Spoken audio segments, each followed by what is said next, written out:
Welcome to the last land of India. This is Dhanushkodi. Good morning मित्रांनो. तर आपण निघालो आहे धनुषकोडीसाठी. असं समजलं की धनुषकोडी ओपन झाली आहे, तर जाऊन बघू तिथे. जर ओपन असेल तर चांगलाच काय, कारण की आपण त्याचसाठी आलो इथे.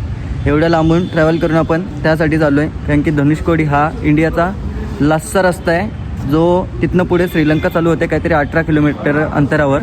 तर आपल्याला तेच बघण्यासाठी जायचं आहे धनुषकोडीला, जो राम सेतू म्हणून ओळखला जातो. तर गाड्या पण साफ करून बॅगी बांधून घेतल्यात, कारण की खूप गाड्या घाण झाल्या होत्या. पाऊस पेटला, पाण्यामुळे खूप घाण, एकदम अशा म्हणजे घाणच झाल्या होत्या. तर आता आम्ही निघालो आहे धनुषकोडीसाठी. चेकआउट केलं आहे, धनुषकोडीला जायला निघालो आहे. तर चला आपण बघू. जर चालू असला आणि आपले नशीब चांगले असले तर नक्कीच बघायला भेटेल, आणि तिथेच जाऊन आता मी तुम्हाला डायरेक्ट भेटतो. तर चला निघूया धनुषकोडीसाठी.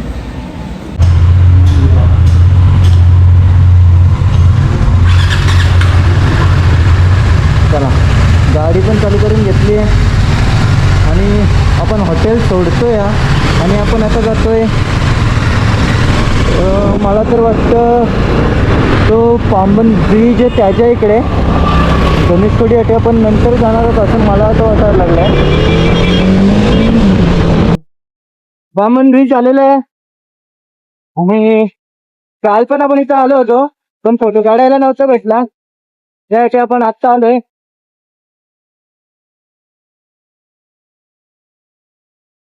पूर्ण समुद्र आहे, लांब लांबपर्यंत नजर जाते, तिथपर्यंत फक्त पाणीच पाणी दिसतंय. काल आपण इथं आलो होतो, खूप पाऊस होता. आपल्या मागच्या व्हिडिओत तुम्हाला दिसला पण असेल, खूपच पाऊस होता. नव्हता फोटो काढायला जमत, नव्हती व्हिडिओ काढायला जमत, खरं म्हणजे उभं तर राहता नव्हतं तितक्या पाण्यात. त्यामुळे आपण आत्ता आलोय. बोलो इतक्या लांब आलोय तर एक विंडीज तर बनतीये ना ब्रो. तर चला, फायनली पोहोचलोय आपण इथे. आता गाड्या लावू बाजूला आणि मग फोटो काढून निघू डायरेक्ट आपण राम सेतू बघायला, जो आहे धनुषकोडी या नावाने फेमस. तर ते बघण्यासाठी आपण जाऊ.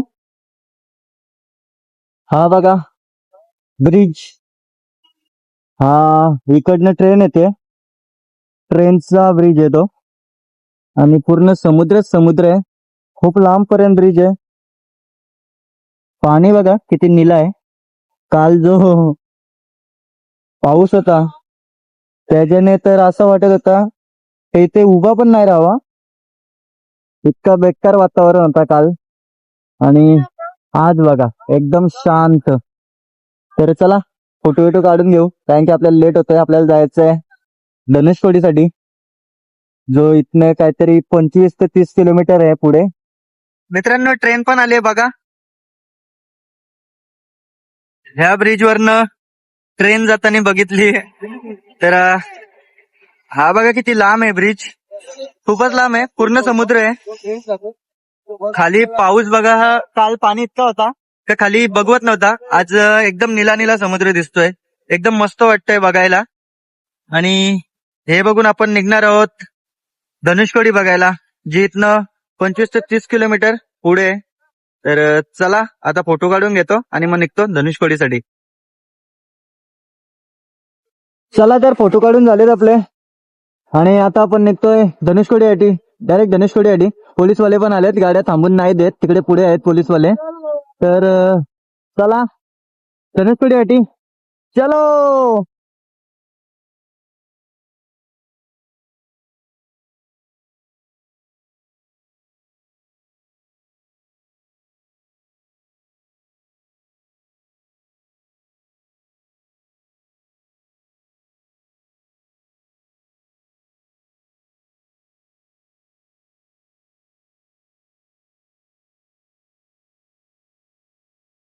आता आपण रामेश्वरम मध्ये आहोत, आणि जिथे आपण राहिलो होतो तिथे काहीतरी 5 ते 6 किलोमीटर अंतरावरच आहे रामेश्वरम. तर आता आपण रामेश्वरमच्या आतमधून चाललो आहे, या मेन सिटीच्या आतमध्ये. लागतं काय ऑफिस पण तिथत नाही, पण आहे आज पब्लिक आहे. जेवढी चाल होती ना कमी, त्याच्यापेक्षा डबल ट्रिपल पब्लिक आज आहे. आणि कालचा जो दर्शन झालाय ना, तर 5 वर्ष झालंय लांब येण्याचा. आणि धनेश्वरी राहिली तू फक्त 22 किलोमीटर इथनं. चला आपण धनेश्वरीला निघलोय. जसं आता जमतंय तसं आपण शूट करत राहू. नेतो आता आपण धनेश्वर.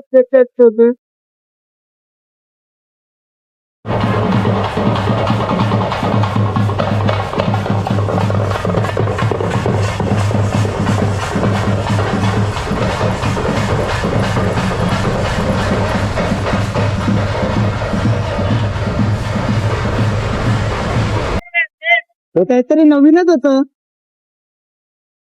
एकदमच नवीन होतं. आपल्या इथे कोणाची डेट झाली तर एकदम शांत आणि गपगप राहून नेतात. इथे वाजवत गाजवत नेतात. फक्त पिक्चर मध्ये आणि ह्याच्यातच बघलेलं, आज समोर बघितलं ना. हा हा हा हा काय वारा असतोय. हा समुद्र बघा, पूर्ण लाटा वर पर्यंत निघतात.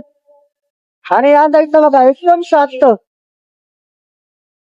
एकदम शांत म्हणजे नाहीच नाही, एकदम शांत बसतोय समुद्र. आणि ह्या साईडला बघा दिसतोय तुम्हाला, तो दिसतच असेल. आणि ते बघा फायनली आपण इंडियाच्या लास्टच्या स्टॉपवर आलोय. रस्ता संपतोय. तिथनं पुढे 9 किलोमीटरवर आहे श्रीलंका. जो बघा धनुष्कोडी लास्ट स्टॉप.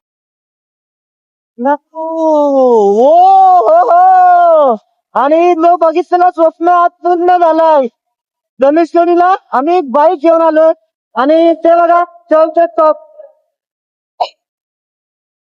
फायनली आपण बघतोय जे स्वप्नात बघितलं होतं ते आज रिअल बघतोय. धनुष्कोडी शेवटचा रस्ता भारताचा. इथं पुढे चालू होती ते श्रीलंका. पब्लिक आहे.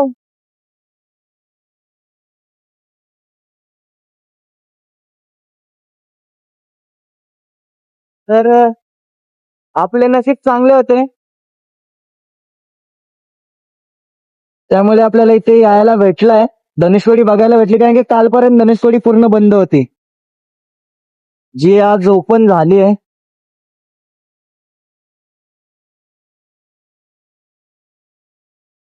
आतमध्ये बाईकला परमिशन नाहीये, सो बाईक इथेच लावावी लागेल.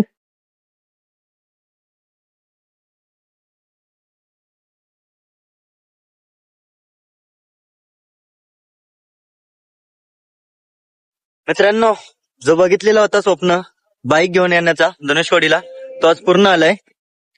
तर मागच्या साईडला धनुष्कोडी आणि ते भारताचा रस्ता एंड होतोय आणि पुढे चालू होते ते श्रीलंका. तर चला आलोय तर तिकडे जाऊन पण फोटो काढू आणि फिरून येऊ जरा, कारण की बाईक न्यायला आतमध्ये परमिशन नाहीये. आणि फायनली आम्ही पोहोचलोय धनुष्कोडीला. कालपर्यंत वाटत होता नव्हता, म्हणजे असं पाऊस नाही जाणार, पण पाऊस गेलाय. आणि जसं पाऊस गेलाय इथे धनुष्कोडी ओपन झाली आहे. बघू शकतो मी पब्लिक, खूप पब्लिक आहे. माझ्या मागण पण येतोय, चालत येतोय, फुल क्राऊड आहे. सर्वजण इथे फोटो काढण्यासाठी येतात. तर चला आपण पण तेच करून घेऊ. मित्रांनो, फक्त व्ह्यू बघून घ्या कसं वाटतंय. हा आहे धनुष्कोडीचा व्ह्यू. 2 समुद्र एकदम जॉईन झालेत. आणि इकडे पुढे श्रीलंका ही 18 किलोमीटर लांब आहे.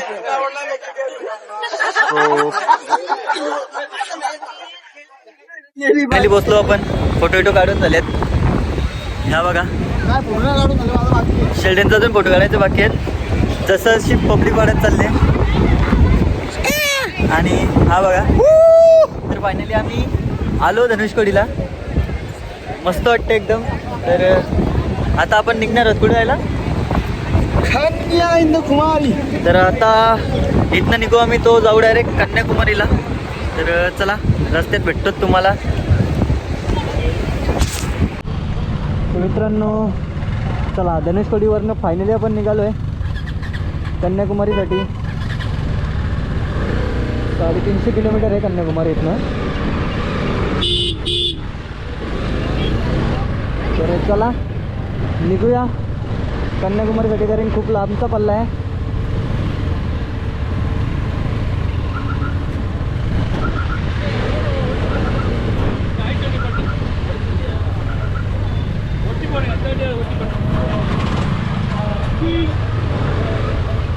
खूप पब्लिक यायला चालू झाली आहे, कारण की 2-3 दिवस धनुषकोडी बंद होती, जी आज ओपन झाली आहे.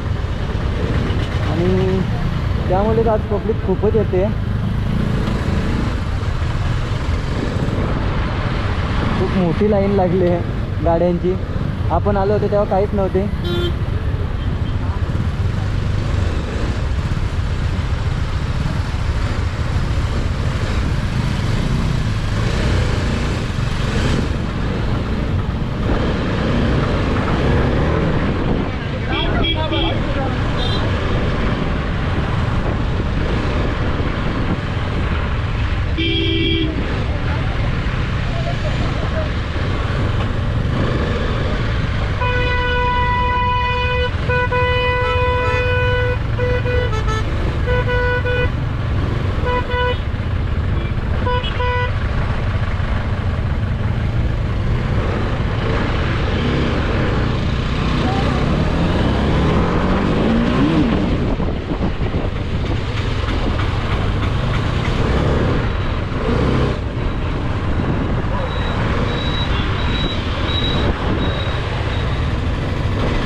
आता आपण रामेश्वरमच्या 100 किलोमीटर पुढं आलो आहे कन्याकुमारी साईडला जायला. काल एवढा पाऊस होता का बाहेर निघत नव्हता, आणि आज एवढा ऊन आहे का पूर्ण घामाघूम झालो आहे. बघू शकतो मी माझा हालत. त्या आमच्या 2 गाड्या, आणि केस तर बघा माझी वाटत लागून टाकली पूर्ण, आणि केसामधनं पण आता ना छोटी छोटी वालू निघते. तो आता आम्ही जाणार आहोत कन्याकुमारीलाच. कमीत कमी अजून इथनं 200 किलोमीटर बाकी आहे. अजूनपर्यंत काय हायवे तर लागला नाही, फक्त याच रस्त्यावरनं ट्रॅव्हल करतो आहे. तर बघू आता हायवे कधी लागतो आहे, कारण की जोपर्यंत हायवे लागत नाही तोपर्यंत गाड्या पण जास्त पलवता येणार नाही. आणि सेल्डन बघा स्टोरी टाकण्यात बिझी आहे काय. चला तर भेटतो तुम्हाला रस्त्यात कुठेतरी परत एकदा. संध्याकाळी पण झाली आहे, आता वाजतेत 6 वाजत आले. संध्याकाळ झाली आहे, 6 वाजत आले. आपण काही कन्याकुमारीमध्ये पोहोचत नाहीये, इथं पण काहीतरी 110 का 120 किलोमीटर बाकी आहे कन्याकुमारी. तर आपला इथे कन्याकुमारीमध्येच आहे आजचा. चला मग आता कन्याकुमारीमध्ये पोहोचलो का हॉटेल पहिले बघायला लागेल. मला तिथं काही असणार आहे, सकाळीच फिरायला लागणार आहे कन्याकुमारी. सकाळी फिरू, मग आपल्याला परत शिकायचं आहे. आपण जातोय केरळमध्येच जातो वाटतं परत एकदा आपण. चला भेटा तुम्हाला कन्याकुमारीला पोचून. परत रात्री पण होणार आहे, पोचता पण जास्तीत कमी आपल्या. खूपच रात्र झालेली आहे आणि आपण कन्याकुमारीच्या आसपास पोहोचत आलोय. आपल्याला आता जाऊन पहिला पूर्ण माहिती घ्यायला लागेल कसं काय फिरायचं ते उद्या, आणि मग रूम घेऊन आराम करायला लागेल. त्याशिवाय जमणार नाही. तर आता भेटतो तुम्हाला रूमवर पोचून. मी तिथं गेल्यावरच काय येते समजेल. सकाळी कितीला उठायचं काय ते, काय की आम्हाला इथनं परत केरलापर्यंत प्रवास पण करायचा आहे. तर बघू आता शेल्डन काय बोलतोय ते. मग जसं असं कारण की उद्या पण लोकेशन वेगळे पण आहेत. जो इथनं काहीतरी 50 किलोमीटर एक लोकेशन आहे. तर तिथं गेल्यावरच काय ते करायला लागेल. तर चला भेटतो तुम्हाला डायरेक्ट हॉटेलवर गेल्यावर. तर आपण बसलो आहे कन्याकुमारीला आणि खूप थकल्यासारखा झाला आहे कारण की पूर्ण दिवस आणि रात्र आपण गाडीत चालवतो आहे. लेट पण झाले, रात्र आली, तर झोप यायला लागली. त्यामुळे आता आपण डायरेक्ट झोपणार आहोत आणि सकाळी उठून जाणार आहोत कन्याकुमारी फिरण्यासाठी. तर भेटतो तुम्हाला आता डायरेक्ट सकाळीच.